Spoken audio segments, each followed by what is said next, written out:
بسم اللہ الرحمن الرحیم۔ زندگی مشکلات اور آسانیوں کا مجموعہ ہے۔ کبھی مشکلات کا سامنا کرنا پڑتا ہے تو کبھی آسانیوں کا۔ خوشی اور غم دونوں کیفیات انسان کے اپنے اندر موجود ہیں۔ کبھی ایک کیفیت حاوی ہوتی ہے تو کبھی دوسری۔ آپ نے عموماً دیکھا ہوگا کہ کسی مجمع میں سارے لوگ خوش ہوتے ہیں مگر ایک کونے میں کوئی شخص اداس بھی ہو۔ جب اس سے کہا جاتا ہے کہ بھائی تم کیوں اس طرح سے بیٹھے ہو، دیکھو سارے خوش ہیں، آؤ خوشیاں مناؤ، تو عموماً ایسے جواب سننے میں ملتے ہیں کہ بھاڑ میں جائیں سارے، مجھے کسی سے کوئی غرض نہیں۔ تو اس سے پتہ چلتا ہے کہ انسان کی اپنی کیفیت ہے جس کی وجہ سے وہ خوشی یا غم سے آشنا ہوتا ہے۔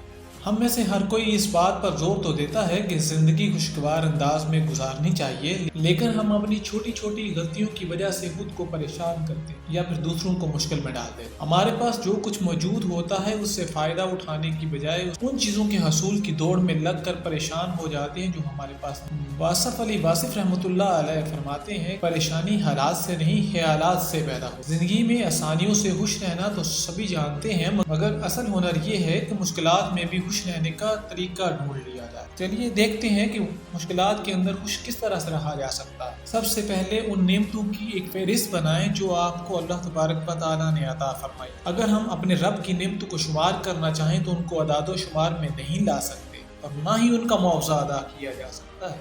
ارشاد باری تعالیٰ ہے کہ اگر اللہ کی نعمتیں گننا چاہو تو کبھی ان کا حساب نہ رکھ سکو۔ ایک اور جگہ رب فرماتے ہیں، تم اپنے پروردگار کی کون کون سی نعمتوں کو جھٹلاؤ گے۔ اگر اس کے باوجود خوشی حاصل نہ ہو تو دوسرا پوائنٹ ہے، نیچے والوں کو دیکھو۔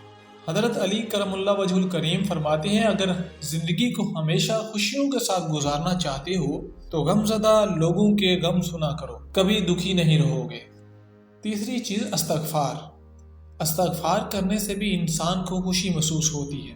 حدیث پاک میں ہے کہ جو شخص استغفار میں لگا رہے اللہ اس کے لیے ہر دشواری سے نکلنے کا راستہ بنا دیں گے۔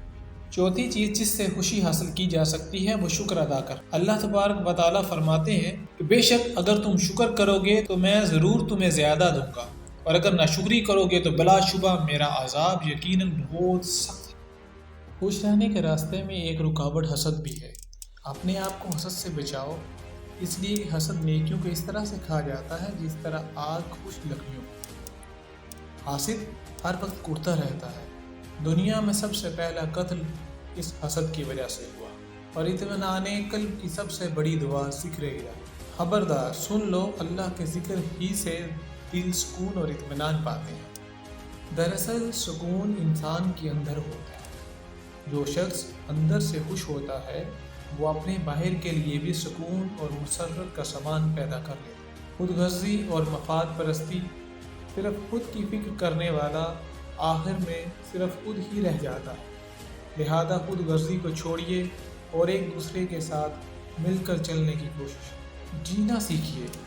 ہم میں سے ہر شخص خوشیاں تو حاصل کرنا چاہتا ہے، لیکن موجودہ وقت میں جو اس کو خوشی ملتی ہے کئی دفعہ ماضی کی تلخ یادوں کو یاد کر کے وہ یا تو غم میں مبتلا ہو جاتا ہے یا پھر مستقبل کو یاد کر کے خوف زدہ ہو جاتا ہے۔ واصف علی واصف کہتے ہیں، خوش قسمت وہ ہے جو اپنے حال پر خوش ہے۔ مخلوق کا شکریہ ادا کریں، اس سے بھی آپ خوشی پائیں گے۔ حدیث شریف میں ہے، جو شخص لوگوں کا شکریہ ادا نہیں کرتا وہ اللہ کا بھی شکریہ ادا نہیں کرتا۔ اندیشوں میں گھرے رہنا، غیر ضروری اندیشوں کا شکار، کہیں ایسا نہ ہو جائے کہیں ویسا نہ ہو جائے، یہ آپ کو ہر وقت پریشان کرتا ہے۔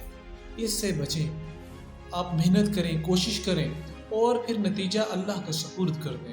خواہشات کو کم رکھنے سے بھی انسان خوش رہ سکتا ہے۔ حضرت علی کرم اللہ وجہ الکریم فرماتے ہیں، اپنی خواہشات کو اپنے تابع بناؤ، کیونکہ ضرورت فقیروں کی بھی پوری ہو جاتی ہے اور خواہشات بادشاہوں کی بھی کم رہ جاتی ہے۔ دوسروں سے توقعات وابستہ کرنا، دوسروں سے توقعات کم رکھیں، لینے کے بجائے دینے والے بن جائیں تو آپ کبھی مایوس نہیں ہوں گے اور پریشانی کا شکار بھی نہیں ہوں گے۔ توقعات کا وابستہ کرنا انسانی فطرت کا حصہ ہے، مگر مسئلہ اس وقت بنتا ہے جب ہم دوسروں سے غیر حقیقی توقعات رکھنا شروع کر دیتے ہیں۔ اچھے لوگوں کے ساتھ وقت گزارنے کی کوشش کریں، بحث سے گریز کریں۔ خوشگوار زندگی گزارنے والے لوگ بحث و مباحثہ لڑائی میں اپنی توانائیوں کو ضائع نہیں کرتے، اور اللہ کا قرآن کہتا ہے کہ جاہلوں کو سلام کرو اور کر کے گزر جاؤ۔ مشکلات کا سامنا کریں اور اپنی غلطی کو تسلیم کریں۔ دوسروں کو اپنی ناکامی کا ذمہ دار مت ٹھہرائیں۔ بلکہ غلطی کو کشادہ دلی کے ساتھ قبول کریں، اور اس طرح سے آپ کے باہمی تعلقات لوگوں کے ساتھ بہتر ہوتے چلے جائیں گے اور آپ اپنی اصلاح بھی کرتے رہیں گے۔ مراقبہ: ہر روز 10 منٹ کے لیے اپنی آنکھیں بند کر کے اپنے ناک سے سانس لیں اور منہ کے ذریعے سے سانس باہر نکالتے وقت یہ خیال کریں کہ میں اپنے سارے غم، پریشانیاں، برے خیالات اور من میں موجود ہر قسم کا حسد، بغض، کینہ اور غصہ جیسی بری عادات کو اپنے وجود سے باہر نکال رہا ہوں۔ ہر روز اس طرح مراقبہ کرنے سے آپ کو خوشی کا احساس ہوگا۔ مسکراتے رہیں: جب آپ خوش ہوتے ہیں تو اس کا اظہار مسکراہٹ سے ہوتا ہے، اور مسکراہٹ سے آپ کی خوشی میں اضافہ ہوتا ہے۔ نبی کریم صلی اللہ علیہ وآلہ وسلم نے فرمایا، صدقہ کرو اور ایک مسکراہٹ ہی کیوں نہ ہو۔ نیند پوری کیجیے: نیند کی کمی آپ کے مزاج، حوصلہ افزائی اور توانائی کی سطح پر منفی اثر ڈال سکتی ہے، اس لیے اپنی نیند کو پوری کریں۔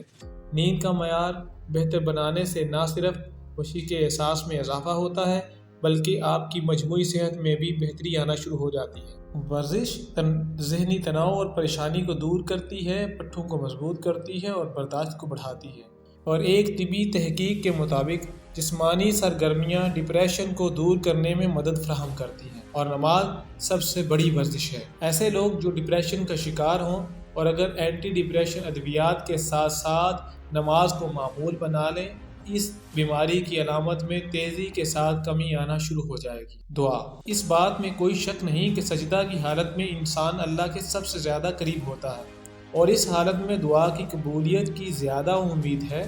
اس میں اللہ تعالیٰ اپنے بندے کی دعا قبول فرماتا ہے۔